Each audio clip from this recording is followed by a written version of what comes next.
10th Biology, Unit 15, Nervous System. In this part, we are going to discuss about spinal cord, reflex action, peripheral nervous system, autonomic nervous system, and cerebrospinal fluid. Brain and spinal cord together form central nervous system. Already we have finished the discussion about the brain.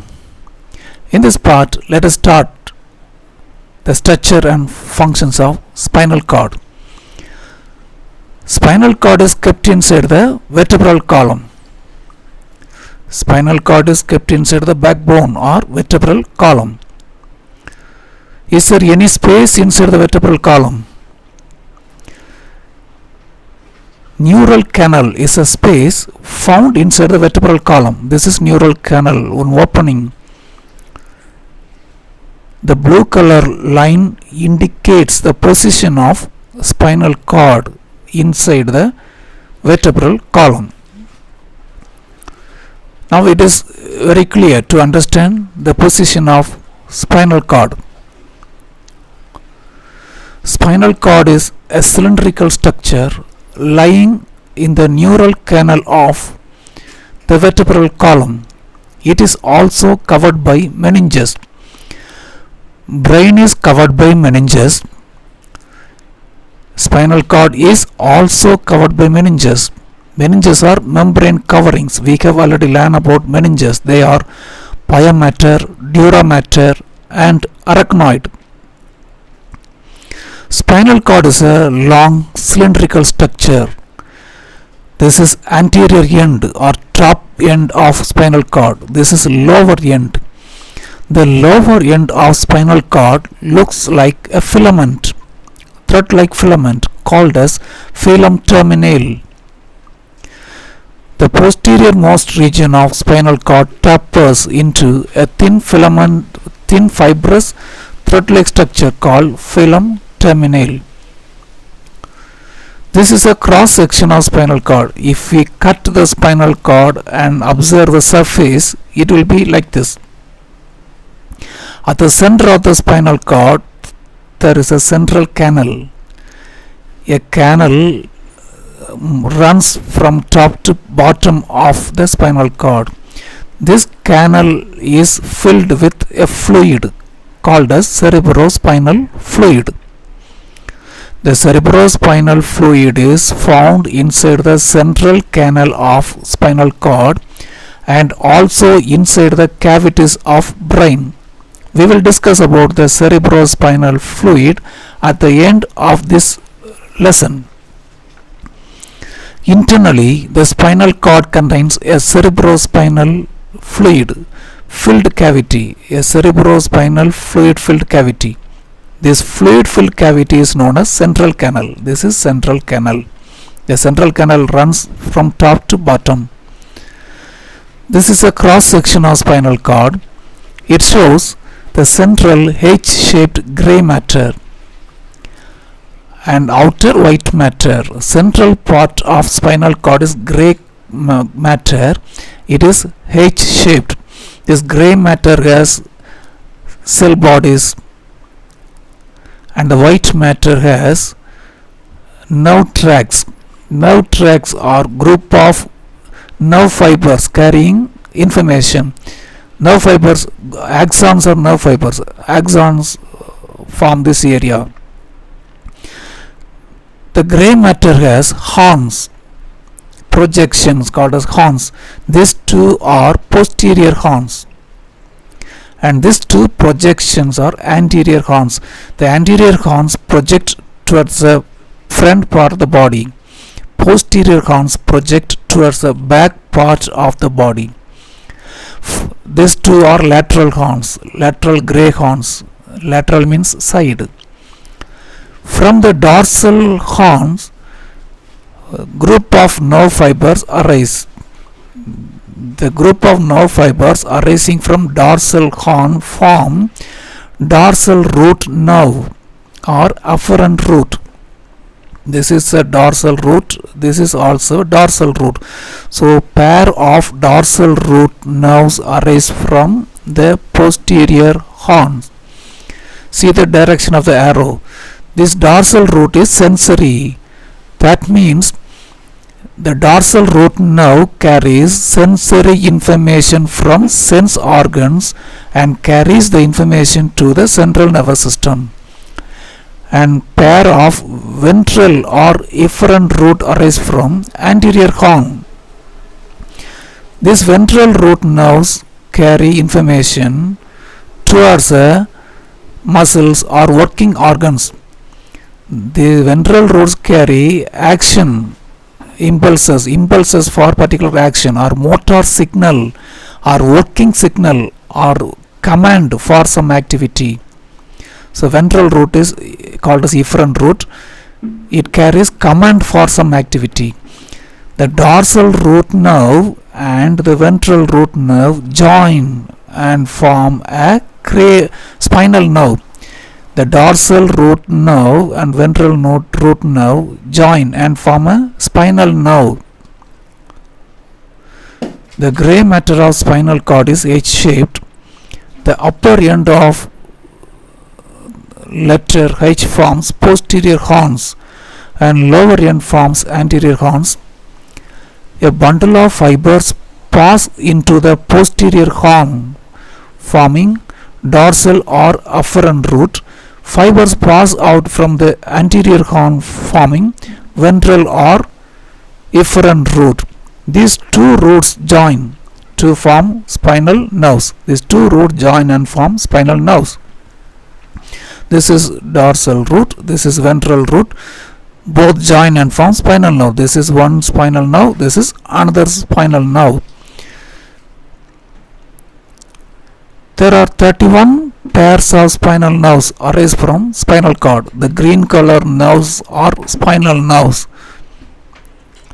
The white matter is external. This is white matter. And have bundle of nerve tracts. Nerve tracts are made up of nerve fibers or axons. Spinal cord. Let us see the functions of spinal cord. First function. Spinal cord conducts sensory and motor impulses to and from the brain. Spinal cord conducts sensory information to the brain and motor information from the brain. Spinal cord conducts sensory information to the brain and motor information from the brain. Second one, the spinal cord controls reflex actions of the body. Reflex actions are involuntary actions.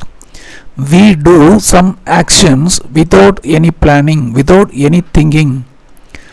These actions are called as reflex actions. These reflex actions are controlled by spinal cord. What is called as action? Action is a response. If a teacher asks questions, the students say the answer. The saying answer is the response for the question. And when the teacher calls a student, the student moves and reaches the teacher. These actions are done by the student with conscious effort, with thinking. The teacher is asking something, the student is obeying and doing. But reflex actions are done by a particular person without any thinking, without any planning. A reflex is a response that occurs automatically without consciousness. A response without consciousness, without planning, is reflex action. So most of the reflexes are simple or basic reflexes. In our day-to-day life, we do many actions. They are basic reflexes. Naturally, we are doing without any learning or without any practice. These reflexes are inbuilt. Basic reflexes are inbuilt and unlearned responses. It is not due to learning. It is not due to practice. Many of the actions we perform in our day-to-day life are simple reflexes. Let us see examples. We perform these actions without thinking. Example, winking of eyes when any dust particles enter. Eyes are opened. If an insect moves near the eye, we will close without any planning. Sneezing, coughing, yawning.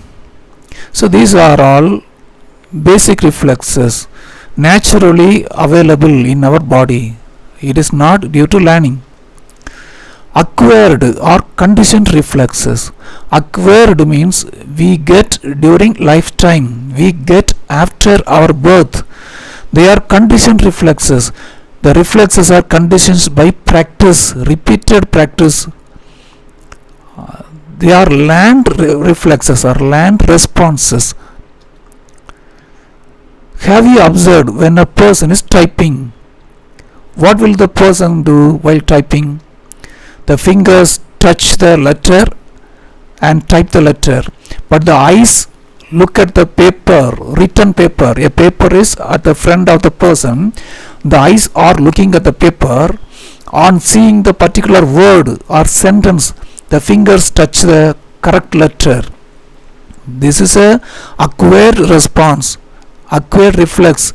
It has been conditioned by practice. This is a learned behavior. These reflexes are result of practice and learning. Conditioned reflexes which require conscious training effort. Another example, a professional keyboard player looks at the keyboard notes, musical notes, but the fingers, both hands play the keys related to the particular notes. So this is also an example for conditioned reflex or acquired reflex due to practice and training effort. The pathway taken by nerve impulse to complete reflex action is called reflex arc. Nerve impulse is an electrical signal. While doing some reflex activity, the electrical signal moves in a particular way, that is called as reflex arc. When we touch hot object, we will move the hand, we will withdraw the hand. In between the two activity, the nerve impulses move through particular way, that is reflex arc. The first one, the receptor organ. Skin is a receptor organ. While touching the hot pan, the receptor organ receives the signal, heat signal, that is the first. Then that heat signal is carried by sensory neuron. Sensory neuron, that is second. Then the sensory neuron reaches the spinal cord, third. Then relay neuron or interneuron. The interneuron connects motor neuron or efferent neuron. The motor neuron carries action signal or command for some action. Then the motor neuron makes the motor organ or effector organ to work. The motor neuron carries motor signal, that is command for some activity. Based on the command, the effector organ, muscle in an arm, works. As a result of this, we will move the hand away. That is effector organ working. Let us see the reflex arc again. Touching the hot pan, it is received by sense organ, receptor organ. The receptor organ sends the impulses, nerve signal or electrical signal through the sensory neuron. The sensory neuron reaches the spinal cord. Inside the spinal cord, the sensory neuron and motor neuron are connected by interneuron or relay neuron. And the spinal cord sends command for some action through the motor neuron. That command makes the muscle and effector organ work. As a result of this, we move the hand away. This is a reflex activity. The nervous signal is carried through this pathway. This is called as reflex arc. Now let us see the peripheral nervous system. Brain and spinal cord together form central nervous system. Then what is peripheral nervous system? The nerves arising from the brain called as cranial nerves and nerves arising from the spinal cord, spinal nerves. These two nerves form a peripheral nervous system. There are 12 pairs of cranial nerves and 31 pairs of spinal nerves. These two groups of nerves form a peripheral nervous system. Now let us discuss about cranial nerves. Cranial nerves arise from brain. Eye. At the back of the eye, optic nerve comes out. This optic nerve carries sensory signal to the brain. What signal? The eye is looking at a bulb. That signal is carried by optic nerve, and this nerve is a sensory nerve. It carries the signal to the brain. Now the cranial nerve is sensory. Some of the cranial nerves are sensory, but some of the cranial nerves are motor nerves, rotating the eyeball, closing and opening of the eyes. This activity, so eye muscles work while rotating the eyeball, closing and opening of the eyes. And muscles of the iris. What is iris? The hole at the center of the black of the eye. And tear gland. When the tear gland muscles contract, tear is secreted. So these muscles working is controlled by cranial nerves. They are motor nerves. So some of the cranial nerves are sensory. Example, the optic nerve. Some of the cranial nerves are motor nerves. They carry command for working of muscles. But spinal nerves are mixed nerves. They are sensory and motor together. And the dorsal root is sensory, already we discussed, and the ventral root is motor. And together, both together form a spinal nerve. Spinal nerves are mixed nerves. The last part of the nervous system, third part of the nervous system, autonomic nervous system. Autonomic nervous system controls autonomic activities, that is working of internal organs which are not under our control. The autonomic nervous system is called as visceral nervous system. Visceral means internal organs. There are two parts of autonomic nervous system, parasympathetic nervous system and sympathetic nervous system. The parasympathetic nervous system and sympathetic nervous system together form autonomic nervous system. These two systems control autonomous activities, automatic activities.